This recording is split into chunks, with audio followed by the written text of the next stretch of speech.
Hello students, तो चलिए आज हम लोग शुरुआत करते हैं क्लास 10 के एक्सरसाइज 5.3 के क्वेश्चन नंबर 10 का, जो कि है show that A1 A2 continue to AN forms an AP where AN is defined as below.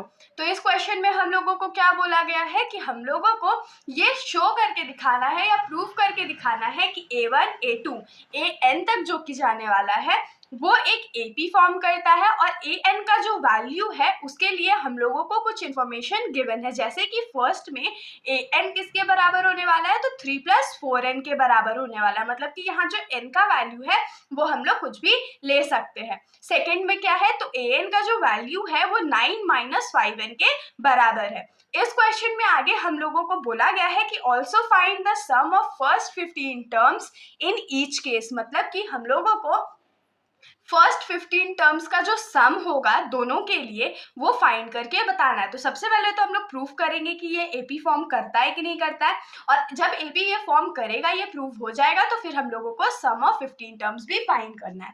तो चलिए हम लोग इसका सॉल्यूशन शुरुआत करते हैं। तो सबसे पहले हम लोग क्या करते हैं, तो जो हम लोगों को फर्स्ट नंबर में गिवन है, जैसे कि हम लोगों को क्या गिवन है, AN = 3 + 4n, ये हम लोगों को गिवन है। तो हम लोग क्या करते हैं, A1 का वैल्यू निकाल लेते हैं। तो A1 का वैल्यू क्या हो जाएगा, 3 + 4 × 1, मतलब कि n के जगह हमने 1 पुट किया, तो ये क्या हो जाएगा, 3 + 4 बन जाएगा 4, जो कि हो जाएगा 7।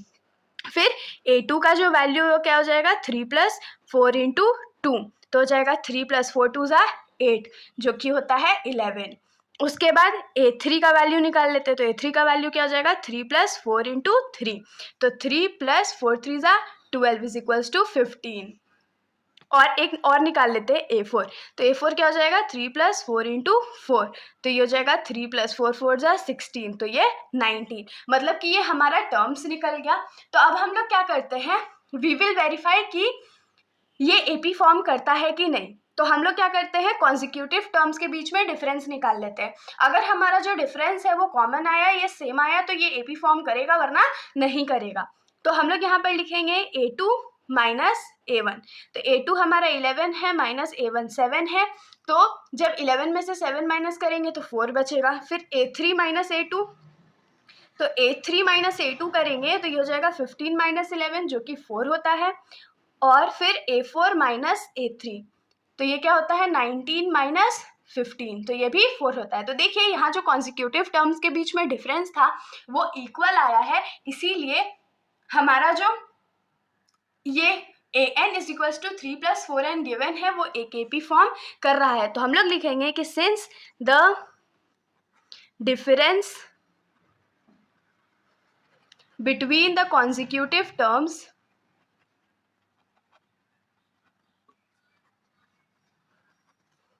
are equal, therefore AN = 3 + 4n forms an AP। मतलब कि ये एक AP का फॉर्मेशन बिल्कुल भी करेगा। ठीक है, अब इतना समझ में आ गया। अब हम लोगों को क्वेश्चन में क्या बोला गया था कि अगर वो AP का फॉर्मेशन कर रहा है तो हम लोगों को SN का वैल्यू फाइंड करके बताना है।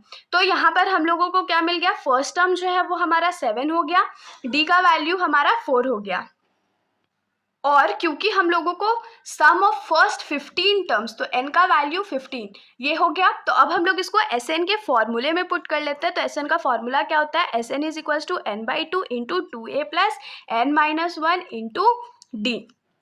तो ये क्या हो जाएगा, S15 = 15/2, ब्रैकेट में 2 × a के जगह 7 प्लस n है तो 15 - 1, और d का वैल्यू हमारा 4 हो जाएगा। तो अब इसको पुट कर लेते हैं। तो S15 = 15/2, 2 7 = 14 प्लस 15 में से 1 जाएगा तो 14 बचेगा, और 14 × 4 क्या हो जाएगा, तो 56 हो जाएगा। तो ये 56 हो गया। इसको हम लोग ऐड कर लेते हैं अब। तो = क्या हो जाएगा, 15/2, 4 + 6 10 होता है, बाकी हाथ में रहेगा 1, 5 + 1 6 1 7, तो ये 70 हो गया। तो ये जो 15/2 है वो 70 के साथ मल्टीप्लाई में, तो 2 और 70 को कट करेंगे तो 35 हो जाएगा।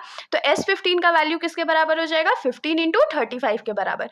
तो 35 × 15 हम लोग कर लेते हैं, 5 5 = 25, 3 5 = 15, और 2 17 हो जाएगा, 5 1 = 5, 3 1 = 3। तो हमारे पास जो S15 का वैल्यू है वो कितना आ जाएगा, तो 525। होप सो इतना आप लोगों को समझ में आया होगा। अब हम लोग आ जाते हैं इस क्वेश्चन के सेकेंड पार्ट पर। तो इस क्वेश्चन का जो सेकेंड पार्ट था उसमें हम लोगों को an का जो वैल्यू है वो क्या गिवन था, तो 9 माइनस 5n गिवन था। तो हम लोग क्या करेंगे, a1 a2 a3 और a4 का वैल्यू फाइंड कर लेते हैं। तो a1 इज इक्वल टू क्या हो जाएगा, 9 माइनस 5 इंटू 1, तो ये हो जाएगा 9 माइनस 5 विच इज 4। a2 का वैल्यू क्या हो जाएगा, 9 minus 5 into 2 is equals to 9 minus 5 2 ज़ा 10 इज इक्वल्स टू -1 बचेगा। a3 का वैल्यू फाइंड कर लेते हैं। तो ये क्या हो जाएगा, 9 माइनस 5 इंटू 3, तो ये क्या हो जाएगा 9 माइनस 15 जो कि हो जाएगा -6। और a4 का भी वैल्यू फाइंड कर लेते हैं। ये हो जाएगा 9 माइनस 5 इंटू 4 जो कि हो जाएगा 9 माइनस 5 4 ज़ा 20 जो कि हम लोगों के पास बचेगा -11। होप सो इतना आप लोगों को समझ में आया होगा। अब हम लोगों को क्या करना था, तो हम लोगों को पहले ये प्रूव करना था कि an is equals to 9 minus 5n जो है वो AP का फॉर्मेशन करेगा। तो हम लोग यहाँ पर कॉन्जिक्यूटिव टर्म्स के बीच में जो डिफरेंस है वो निकाल लेते हैं। जैसे कि a2 माइनस a1 करेंगे तो -1 -4 हो जाएगा, तो ये क्या हो जाएगा -5। फिर a3 माइनस a2 करेंगे तो a3 का वैल्यू हमारा -6 है, माइनस a2 का वैल्यू हमारा -1 है, तो ये क्या हो जाएगा -6 minus minus +1 is equals to ये -5 हो गया। फिर a4 माइनस a3 का वैल्यू भी देख लेते हैं। तो ये -11 माइनस -6 जो कि हो जाएगा -11 माइनस माइनस +6, तो ये -5 हो गया। तो यहाँ पर देखिए जो कॉन्जिक्यूटिव टर्म्स के बीच में हमारा डिफरेंस था वो एकदम इक्वल आया ना, -5 के बराबर। तो हम लोग यहाँ पर लिखेंगे since the difference between the consecutive terms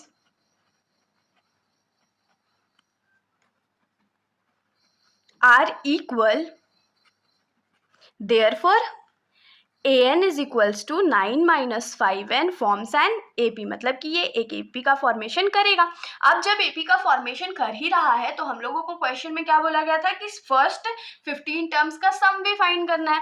तो सम फाइंड करने के लिए हमारे पास वैल्यू क्या क्या है, तो A का वैल्यू 4 है, D का वैल्यू -5 है और 15 टर्म्स का फाइंड करना था, इसीलिए N का वैल्यू 15 है।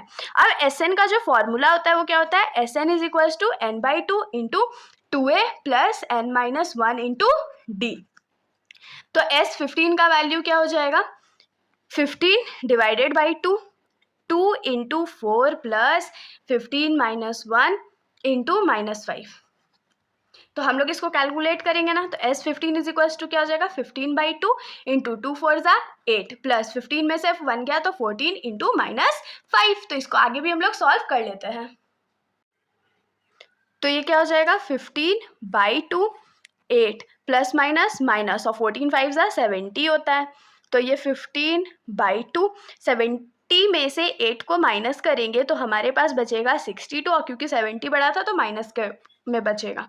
तो इसको हम लोग कट कर लेते हैं, तो ये 31 टाइम्स में जाएगा, मतलब कि S15 का जो वैल्यू होगा वो -15 इंटू 31 होगा, क्योंकि 31 का जो माइनस था वो हमने यहाँ पर दे दिया है। तो हम लोग 31 इंटू 15 कर लेते हैं। तो 31 इंटू 15, 5 1 जा 5, 3 1 3 5 जा 15, 1 1 जा 1 3 1 जा 3, 5 6 4। तो यहाँ पर जो S15 का वैल्यू है या जो सम ऑफ फर्स्ट 15 टर्म्स है वो -465 के बराबर आ गया। ये हमारा आंसर हो गया। तो इसके साथ हमारा ये जो सॉल्यूशन है यहीं पर ख़त्म हो जाता है। अगर आप लोगों को कोई भी डाउट हो तो आप लोग कमेंट सेक्शन में पूछ सकते हो, वरना अगर आप लोगों को वीडियो अच्छी लगी तो वीडियो को लाइक कर दीजिएगा और मेरे चैनल को बिना सब्सक्राइब किए कहीं मत जाइएगा। Thank you.